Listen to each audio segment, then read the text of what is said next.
Hi there, Tracy Gray here. And I'd like to show you some of my favourite supine exercises that I do with my yoga therapy clients to increase the back of the body and also the front of the body. So these exercises come in a pair. We work the back of the body and then we work the front of the body. So if you've got a handy yoga block, you can use that. If you've got a ball, much the same diameter as the width of a block, you can use that as well. If you don't have one, that's okay. I just find it helps to engage more through the inner thighs if you've got something to hold on to with your knees. So come onto your back, bend your knees as you come on down, and now squeeze the block together with the knees. Place the feet on the floor and make sure that you press down through your toes. So I often find with my yoga therapy clients that they're reluctant to work the toes. So now working the toes is really, really useful in balancing. So particularly when we're standing, we grip the floor with those toes. That helps our balance. Just think of how a bird grips on to a branch to get its balance. So make sure the toes press down into the floor in this position. Start by reaching the hands up. You might be able to just lift the fingers a little higher so the outer shoulders lift off the floor. And then press into the feet. Start to pull the pubic bone towards the face so you feel that lower back flatten. Take a breath in. And as you exhale, start to press into the feet and roll yourself up. From here, you can exhale and slowly roll down. And once you come all the way down, you'll relax the buttocks, relax the belly, and you'll find there'll be a slight gap under the lower back, so back to that neutral spine. Press into the feet, flatten the lower back to the floor, roll on up, and exhale, rolling back down slowly. So do a few repetitions of those.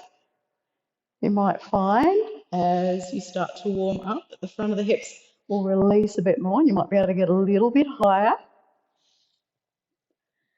And then eventually come on up and hold that position.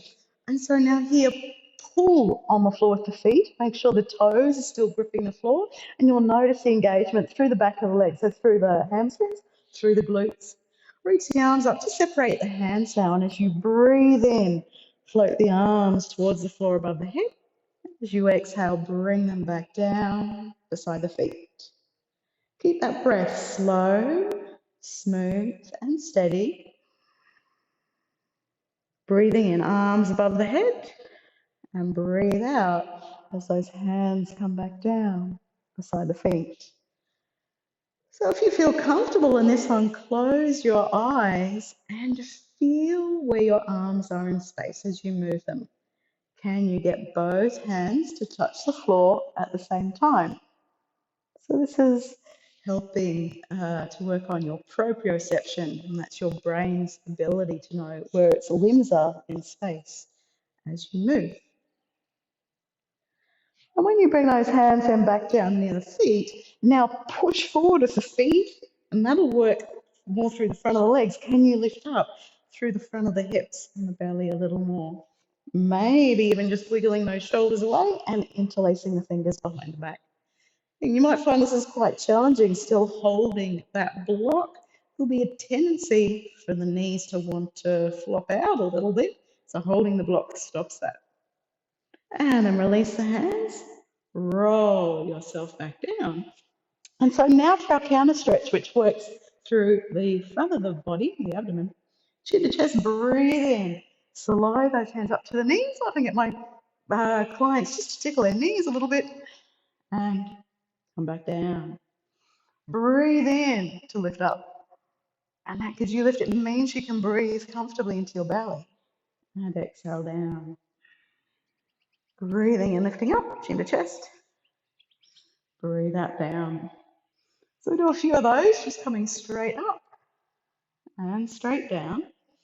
And then we lift up, we reach to one side and back down.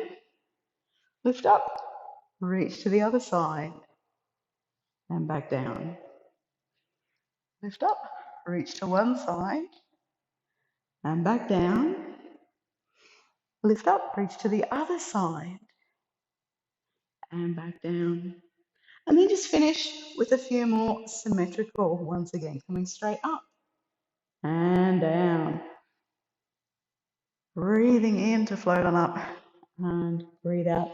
If you're used to exhaling to crunch up, notice the difference. So give it a go, exhaling to lift up, and you'll find you'll get to a position where you're pretty much stuck. Whereas if you breathe in to lift up, you might find you can actually come further because you haven't tensed up the abdomen to do that.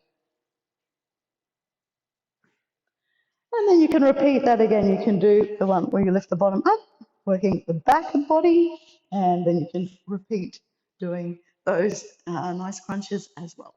So as always, give that a go. Let me know if you've got any questions. Post them in the comments, and I'll see you soon.